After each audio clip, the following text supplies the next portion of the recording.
Hello. Happy Sunday night. Well, for me anyway. Happy Saturday if it's still Saturday for you. Happy Sunday morning if it's Sunday for you. I hope you are well. I hope you've got yourself some kind of nice cuppa. I have my tea with me, my decaf tea, because it is night time here. Alrighty.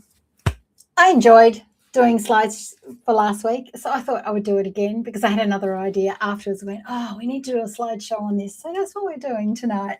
We're doing a slideshow on estrogen, because what are the two things we need to do to improve our lipedema? Let's keep it really super simple. Keep our hormones level and our inflammation down, right? So estrogen is a big driver of lipedema from what they say across the board. So I thought we'd look a little bit closer into estrogen, only because I came across an old blog post that I wrote ages ago about thyroid disease, not so much lipedema, but it was all still relevant. I went, we need to have a little chat about this because it infiltrates our world, all the estrogen mimics, all the disruptors of our hormones all the time, every single day.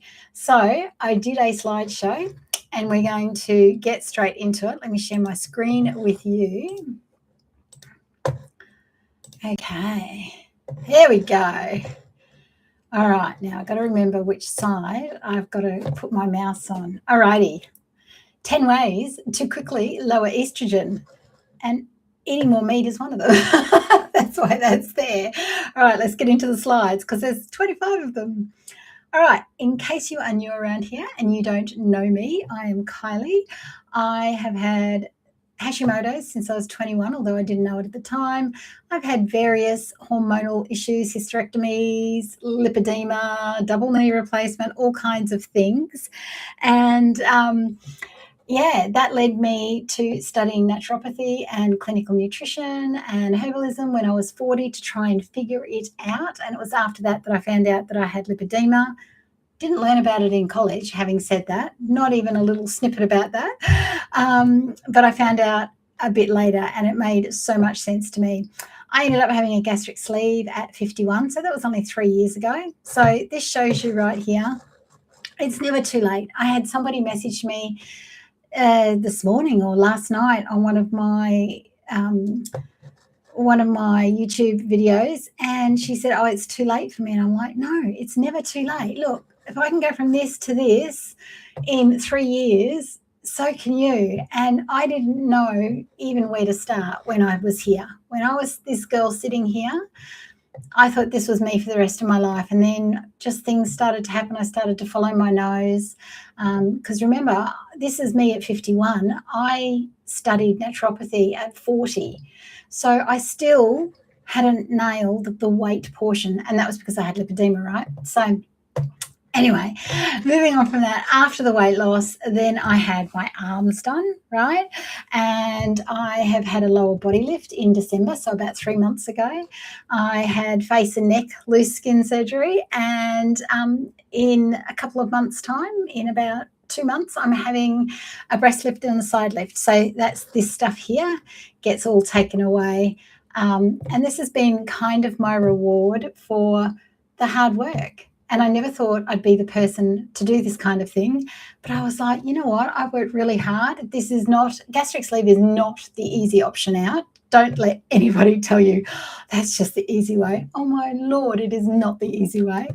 And then that just leaves me with my legs. And I'm still deciding now as I go along what to do, whether or not I go ahead and have my legs done and that kind of thing. So that's still on the maybe pile because that's a bigger surgery, right? But we'll see. So that's me if you've not met before. And if you have not been here before, please say hi in the comments. All right, so disclaimer, put your big girl panties on. If you need to change something, if you need to talk about something, go and see your doctor, right? Don't take random advice, even though I'm a naturopath and a clinical nutritionist. Most of this or advice or stuff that I share with you is from my own experience, right? So it's things I've worked out for myself. And if by sharing it with you, you can work something out for yourself, amazing. That's why I do this. But please, the reason we go to naturopaths, the reason we pay for doctors and things like that is because they can see things in your history that you can't see. Okay, there's a reason. I studied for 4 years and paid a lot of money to study for 4 years, and that's what I learned is like, oh, that's why you pay for a naturopath to tell you that, oh, you're taking that supplement and that supplement. They actually negate each other.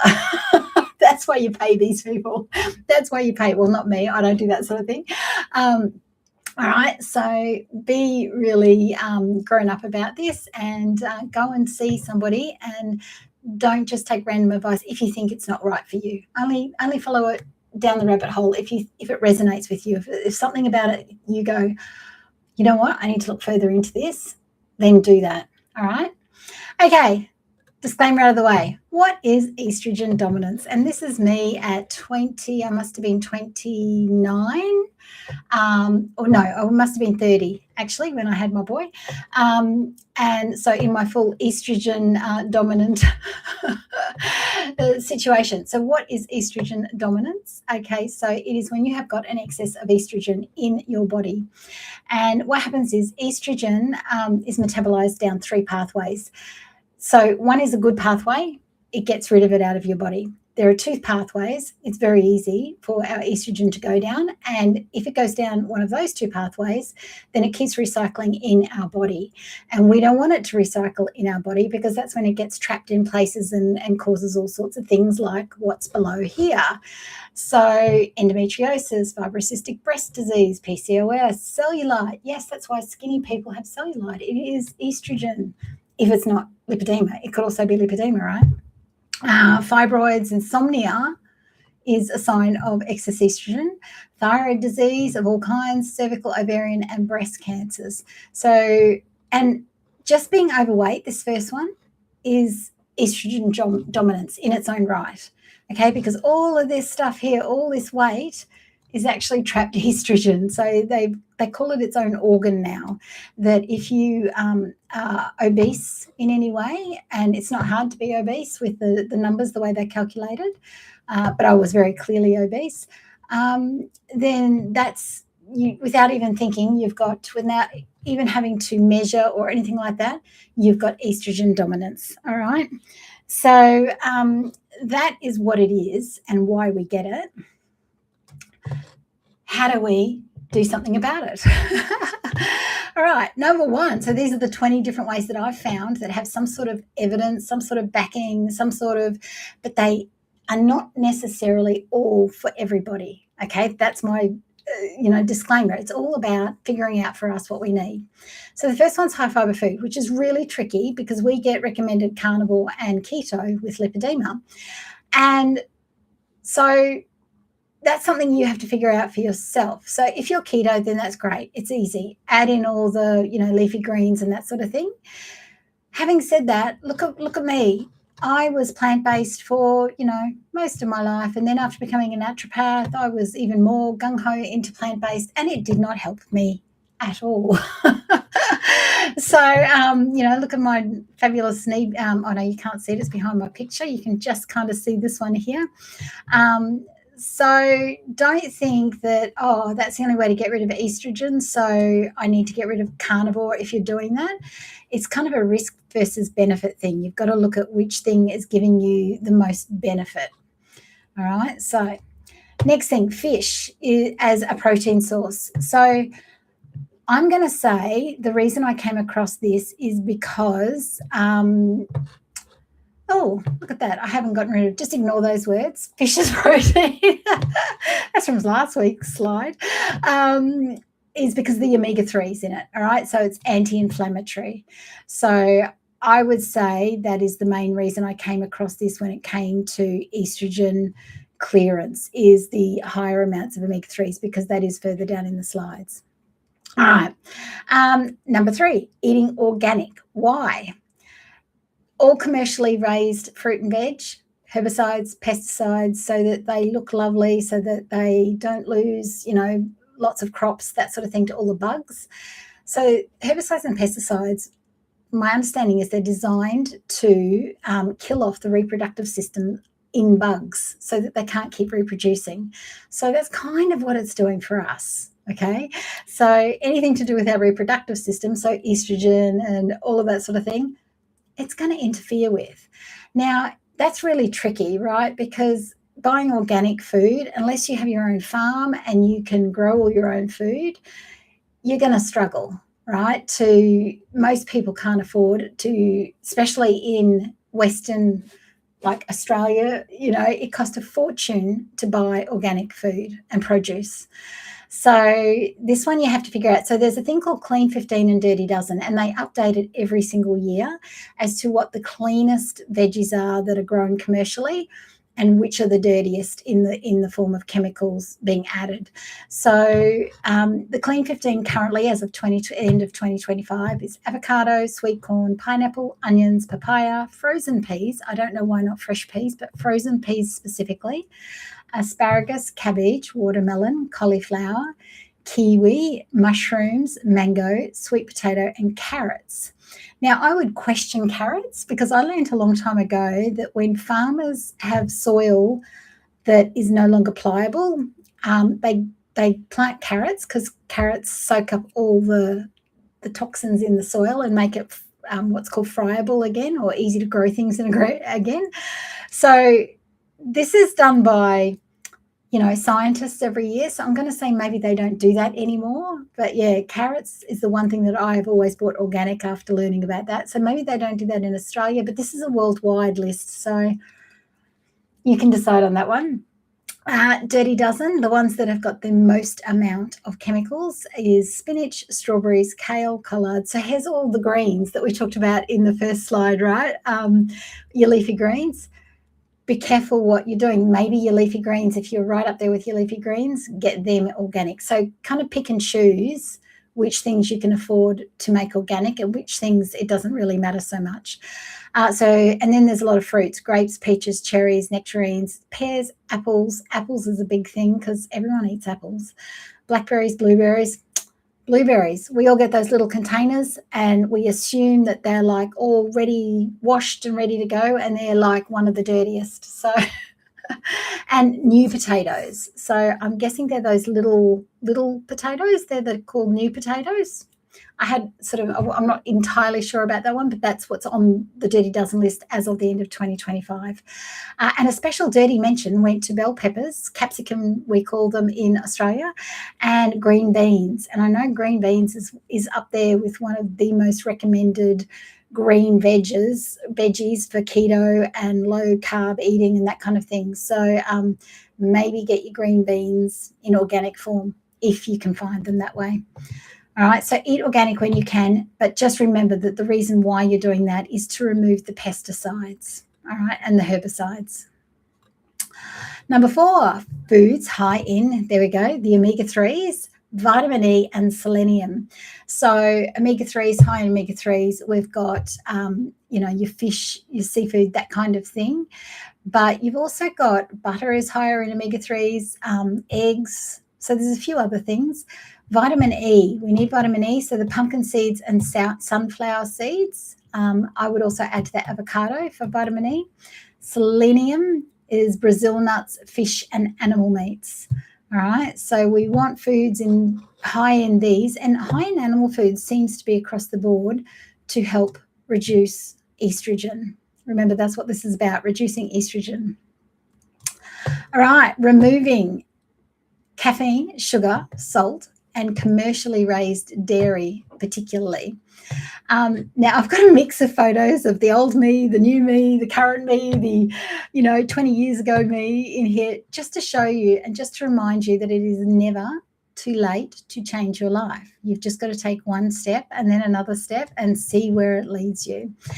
Now, this is a picture of me in my juice fasting days, where I would sometimes juice fast up to 17 days. And this is great. It's green juice, but it does have apples in it. So this would have been really high in fructose, really high in sugars, natural sugars, that would not have helped my lipedema. But I did not know this at the time, right? So I put this here because just because you think it's healthy doesn't mean to say it is for you. Now, I know that this style of eating, the high plant-based, the juicing, the high veg, was not good for me because I didn't change anything. Nothing happened. I felt great, but nothing happened in my body to help reduce any weight, any inflammation or anything like that. So that's how I know, for me, it wasn't, ideal. All right. Now, dairy particularly, that is designed, right? So say you take milk from that's designed for a baby cow, that is designed to grow a baby cow really quickly. So it has got lots of hormones in it, estrogens, things like that, to facilitate that process. So if we're having a lot of dairy, we're going to facilitate that process in us. All right. So just a reminder on that one, to remove those things if you have high estrogen. And caffeine, I'm really sorry. Caffeine's like, I'm not sure I agree with the salt. Please watch the video that I did with Dr. Leslie Keith about salt and what she shares there. I actually have quite a high salt diet and I feel really good for it. So this is just generalized information, and I will quite openly tell you which things for me don't actually work. All right, eat organic grass-fed meat if you can afford it. Okay, it's like anything. Do the best you can. Now, in a lot of supermarkets, you can at least get no hormones added. You can get no antibiotics added. They're getting quite good about that, but whether or not they're getting good about that, but they're hiding it in another way or not saying it, it's like when they took out MSG, but it's actually got 15 other names for it. So this could be the same thing. I'm not sure. I know in Australia, grass-fed, I could get grass-fed, whether or not it had hormones and antibiotics in it. You'd never know, right? I'm being realistic here. You would never know. These are beef cheeks, which I absolutely used to love, and I miss beef because it's so expensive here. All right, so if you can get it, again, grass-fed, because it's grass, right? It's natural.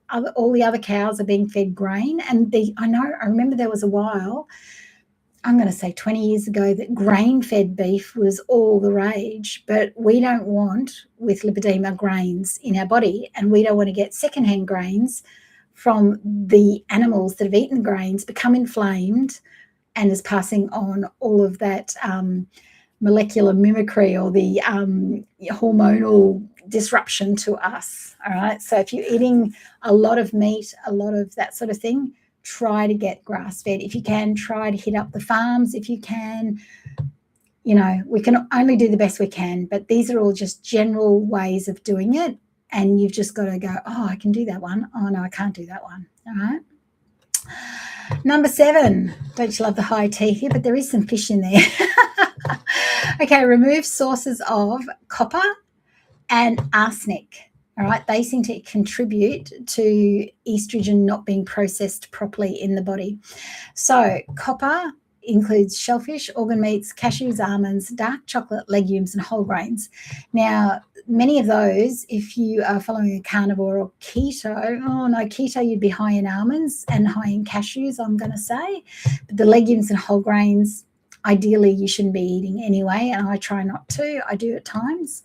But the other big source of copper is our household water pipes. In Australia, a lot of the pipes used to be copper pipes before they became UVC, or what's the plastic? I don't know, whatever it is. Now it's plastic. Awesome, right? They're swapping out one for the other.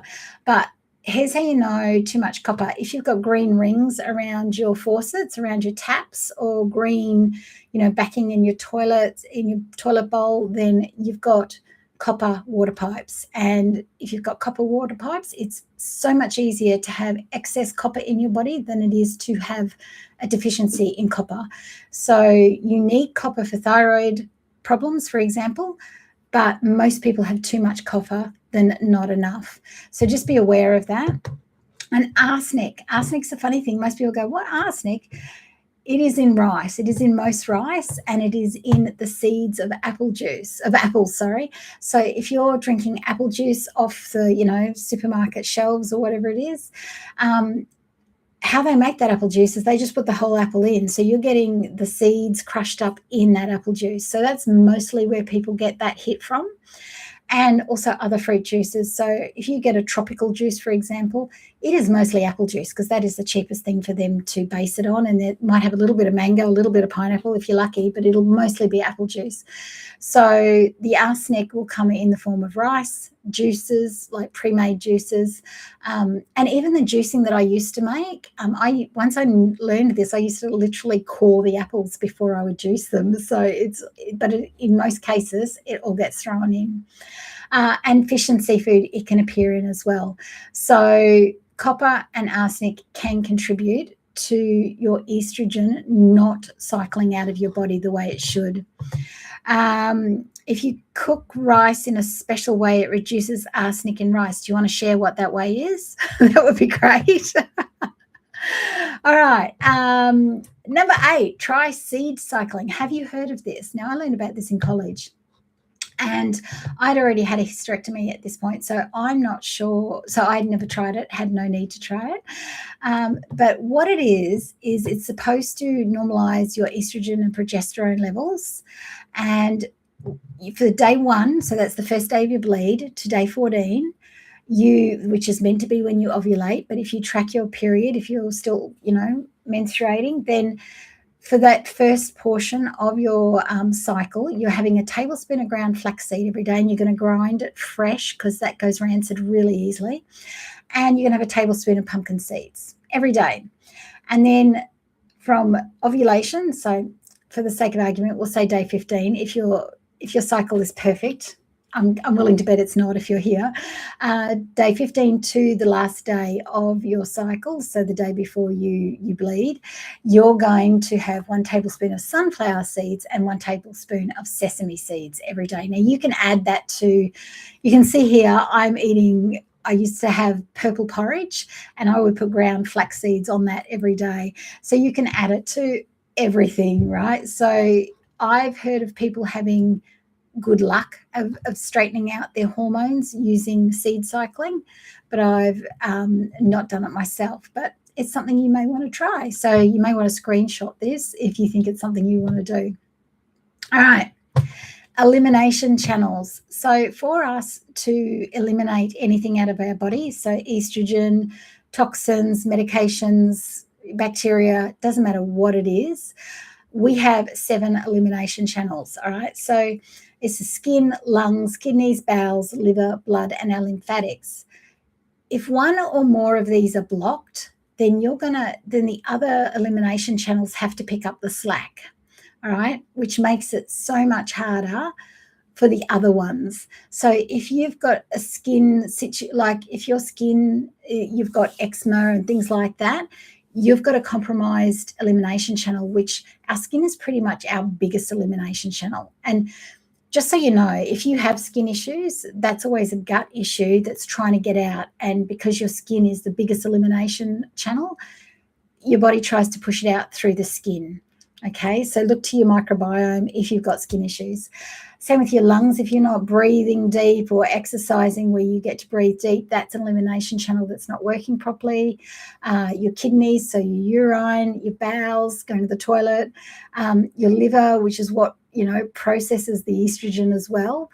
If you've got a fatty liver, or you've got problems with your liver, non-alcoholic fatty liver disease, then that's where most of our estrogen has to get sorted out, right, and processed. So if the liver's compromised, and I'm going to say most people it is, then there's some things that the other elimination channels just cannot do for it.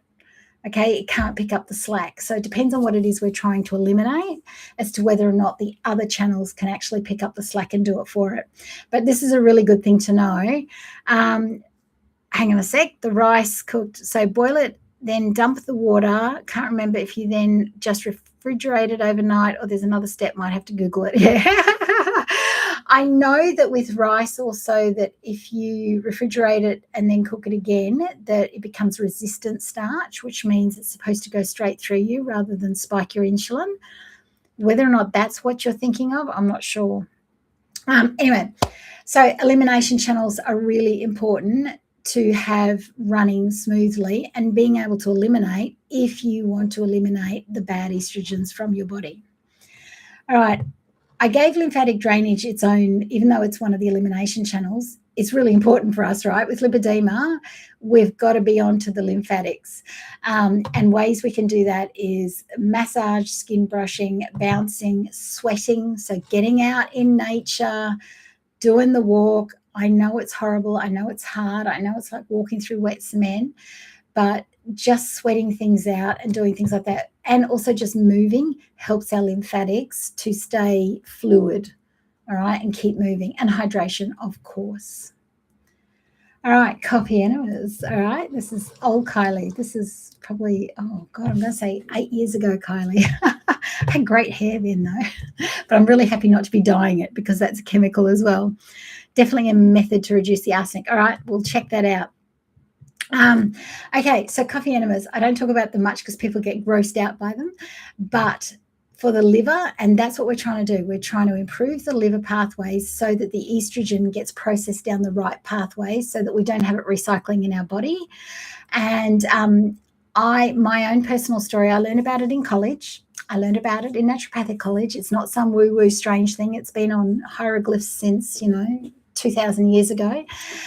But coffee enemas specifically were developed in World War II or something like that, when they didn't have sterilized water for soldiers or something. And so they started using the only thing that they had hot, which was coffee for the surgeons to operate. And then the soldiers reported having less pain, because if your liver is functioning well, you have less pain. It actually, is your pain center, your liver. And so there's a really long version of this, but coffee enemas were in the Merck's medical dictionary up until the 1980s. So this is not some weird woo-woo thing. And what happens with the coffee is the coffee goes up your hepatic valve. It's the only ingredient. So if you just do a water enema, and if you don't know what an enema is, you're new around here. An enema is the process of putting a tube up your behind and letting water flow in, holding it, and then releasing it on the toilet. Coffee enemas specifically have an ingredient in it called palmitic acid that allows the fluid to go up the hepatic. It goes into your colon and up the hepatic valve and into the liver, and it kind of gives your liver a dialysis. Now, when I learned about this, I actually had this was when I was 40, when I was studying in college. I had a blood test, and my ALT, which is the enzyme in your liver test, when you get a little thing of liver tests, it'll have a bunch of them there. And my ALT had gone 1 over into the dangerous mark, because I'd been overweight for 20 years by this time. And so I had non-alcoholic fatty liver disease. And I had learned about the coffee enemas. I learned about their ability to help reverse liver damage. And I thought, well, I had nothing left to lose, so I gave it a go. Now, it took me, I think I had the equipment to do it for about 3 months before I actually braved it and did it. And it took me, I think it was a good year of just doing it haphazardly, right? Trying to get my rhythm and do it right and all that kind of thing. And there's a special process. Please don't just go put Nescafe in a thing. There's a process. It's actually the first book I ever wrote was how to do this and how to cook the coffee. You've got to use organic coffee because it's sprayed. It's one of the most heavily sprayed substances on the planet. If you talk about herbicides and pesticides, and we all love our coffee, right? So there is a special process. So please don't just run out and make it up as you go along. Please ask me. And but in that first year, I went back to my doctor a year later, and she ran the tests again, and my ALT had gone from 32, because back then the range was up to 30. They've now made it 50, because our ranges are based on the population and how sick we are, right? It's never based on, this is what you should be if you were well. People don't know this. In our blood tests, the ranges are based on our population of sick people. So now the range is, I think, 50 for the ALT. But back then, so was that 14, 15 years ago, it was 30. And so a year later, it had gone to 20. The only thing I'd changed was the coffee enemas. And my doctor said to me, "What did you do? Nobody does that." And I said, "Oh, I've been doing these coffee enemas." And she literally said, "No, you can't tell me about this. No. right? Because it's not something she could fix for me. So she didn't want to see me, don't get me wrong, my doctor she's great. She's in Australia. She's clearly not here. But yeah. So, and then another year later, that was all I needed to get really consistent with the practice. And I reduced my ALT to 10, and it stayed around 10. It sometimes gets bumped up if I am having if I have a surgery or things like that, it'll bump up, for a little while until things go back to normal, because I'm taking painkillers and I've had anesthetic and all that sort of thing. But the time that I noticed that it was extreme, when I really understood the value of what it does for your liver, was after my hysterectomy. And was it my hysterectomy? I'm not sure of the timelines. Anyway, it was after a surgery, and I did a coffee enema afterwards, and I was in the toilet, and which was a closed toilet. Even though we had an open ensuite, it was a closed toilet. And when I released on the toilet, the entire room smelled like the operating theatre. Okay, so that's when I went, I've just released a lot of toxins from that anesthetic in the toilet, which is much, where I'd much rather it be than inside my body, right? So it may sound yuck, it may sound ridiculous, but this has changed my world. Okay, so and has contributed to my wellness as I continue along. All right, what else helps to reduce estrogen? Infrared saunas. Now, this is a tricky one because it has shown in studies to reduce estrogen. However, it's not necessarily always ideal for some thyroid people, and for some thyroid people, it doesn't even work. So since I'm both lipedema and thyroid, I've been in some, and it really kind of does nothing for me. I don't think it harms me, but I also don't think it does nothing for me, because if you're one of those thyroid people that doesn't sweat, well, the idea of it is that you sweat, right? So, but there's evidence to suggest it reduces estrogen. So if you're good with that, give it a go. Organic body products. So not only do they cost a fortune, I went to a seminar once in my early days of naturopathy when I was studying, and this lady, this naturopath, was saying how a woman will, on average, put 500 chemicals onto her body before she even walks out the door of a morning, between the skincare and the makeup and the perfume and all that sort of thing. That's how many chemicals we're throwing into our body and onto our skin that can affect our estrogen pathways, that can affect how we process our estrogen. So where you can, use nothing. Like if you can go without makeup, go without makeup. I rarely wear makeup. Every now and again I'll break it out, but I pretty much don't. Perfume, I loved perfume and had some very nice perfumes. I gave them all away. In fact, maybe I sold them before we moved to Bangkok. I can't remember. I use essential oils now. There is natural makeup out there if you want to use that, so that'll be fine. And for moisturizers and things like that, coconut oil, castor oil, there's a lot of natural options now that will save you a fortune. If you just look at how many chemicals you're putting onto your body before you even walk out the door, all of those chemicals are contributing to high estrogen levels, and high estrogen levels, sing it with me, are contributing to lipedema. All right, next one, microwave. Now, I came across some weird things about the microwave. Now, what I want to say now about microwaves is they have their place, absolutely. It is literally the only cooking I've got in this little condo here in Bangkok, in Thailand. I have 2 hot plates and a microwave. That's all I'm working with. So I cannot throw out my microwave. But what I'm going to say is, even because I couldn't find any direct estrogen links, is why it contributes to estrogen. What I found is that for the most part, if you are heating up meat in a plastic bowl, or you're putting meat in direct contact with plastic and heating that in the microwave, I'd say that's more what the problem is that you're getting those plastics and those estrogen disruptors into your food. So as I said, this was just everything that I came across that had some kind of relevance or backing to it. And I'd say that's more what it is. So if I had space, I would get a slow cooker and put it out on the veranda. I literally don't even have that space here. So I miss not only having that beef and butter.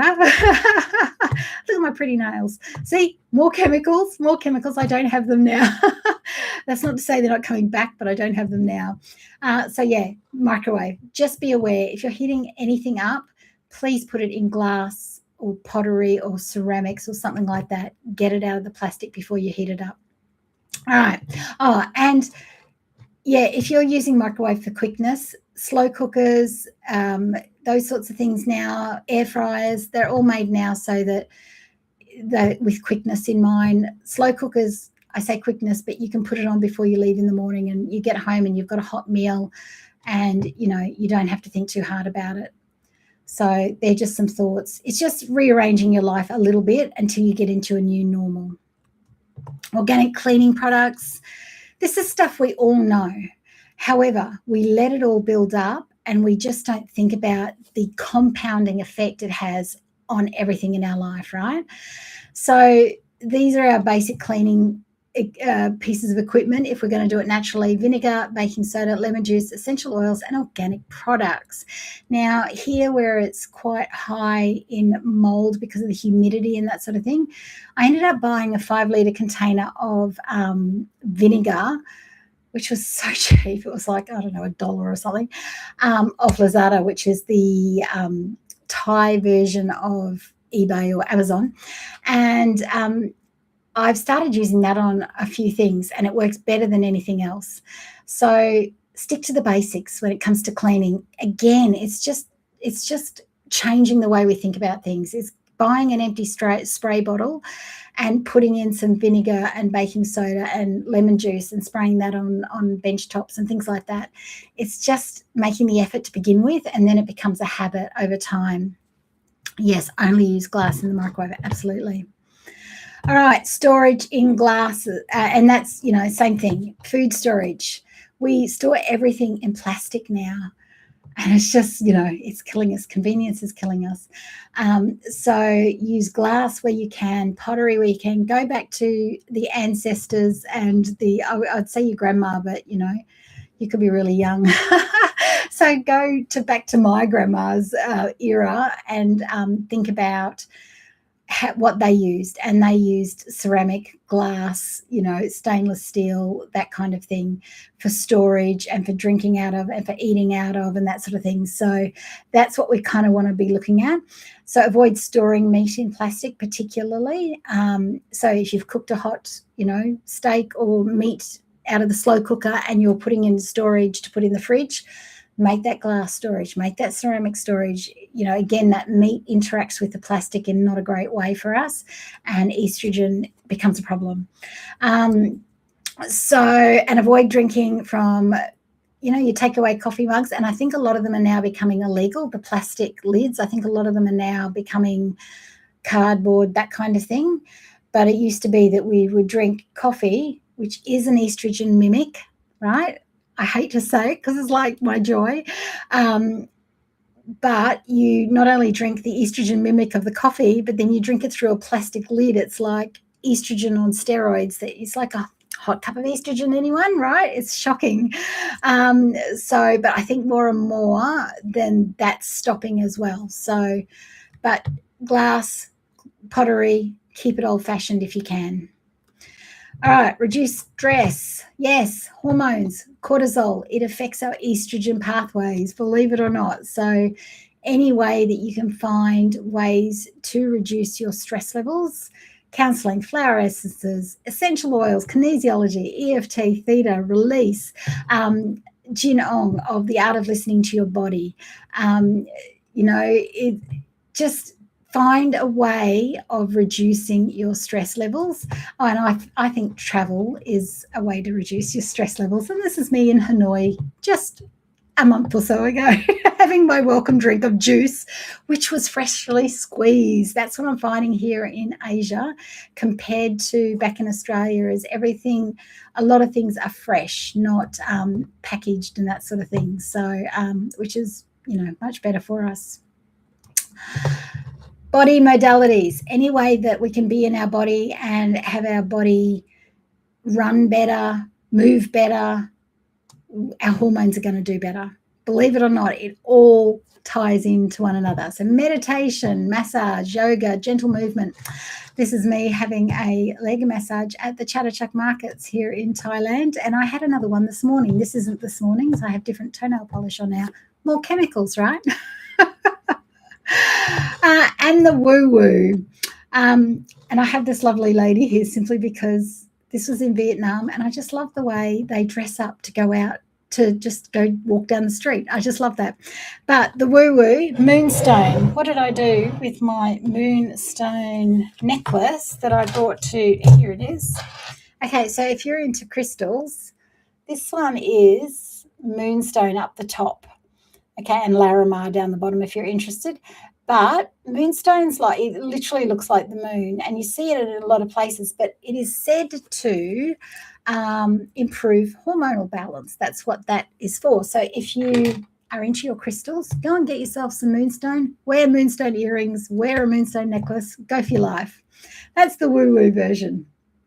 And then finally, look at me. That was, how long ago was that? That was in Queensland. So that was, I'm going to go maybe 15 years ago. I have no idea. Anyway, you can change your life, right? So the metaphysical. So lymphatics and estrogen and hormones. Louise Hay says it's about not putting yourself first. I think we can all agree with that. Ina Segal, who talks about body and how it manifests. The lymphatics, feeling vulnerable, scared, unsupported, unloved, and rejected. The reproductive system being out, so your estrogen, feeling victimized, wounded by past relationships, guilty, ashamed, humiliated, disgusted, angry, and critical. And edema, so because we're holding on to fluid, right, is holding on to hurt and sadness, trying to hide anxiety, vulnerability, and a lack of confidence.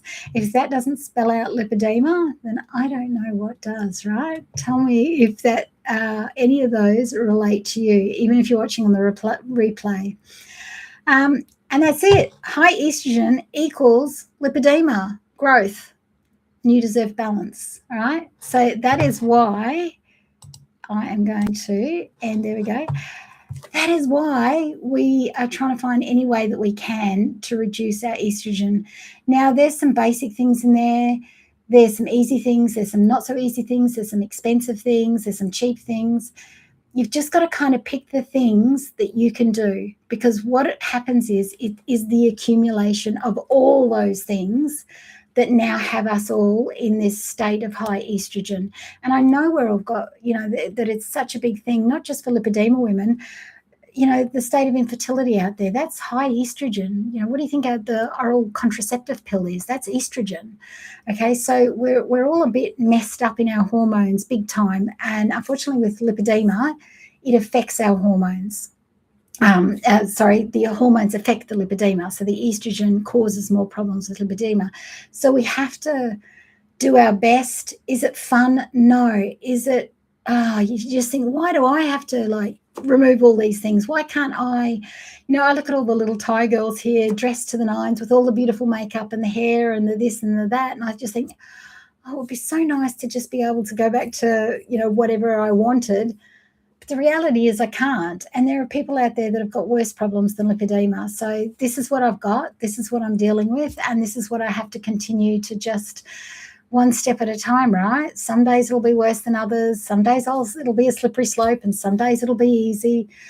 You just got to keep going and just go, okay, I'm learning something through this. For whatever it is that I've got to have lipedema for in this lifetime, I'm learning about myself, and I'm learning to put myself first by doing the things that I need to do to reduce this as a problem for me going forward.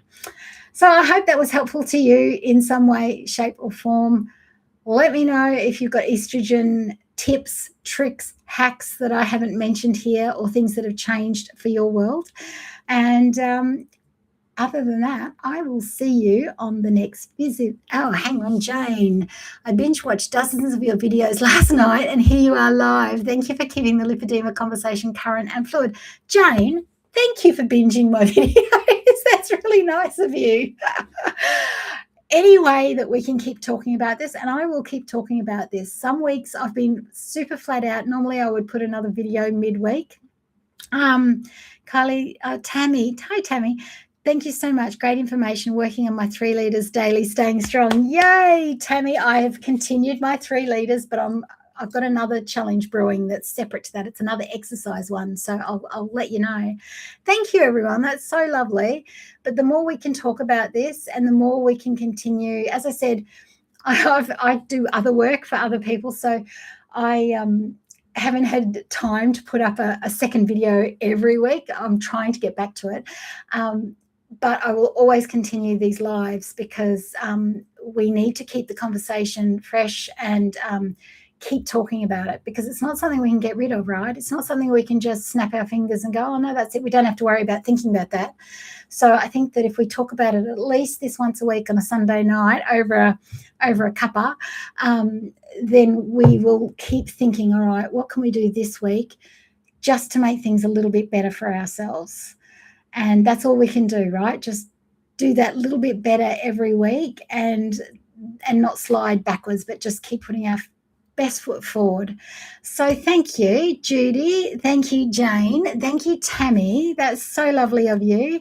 And if you have any requests for anything you want me to deep dive into, because I love a good deep dive into information, please whack it in the comments. I will do my best. And if I know anything about it from my lens of naturopathy, clinical nutrition, or anything like that, I will surely dive into that for you, because I just find anything about it interesting. And I find the human body interesting as well, even with lipedema.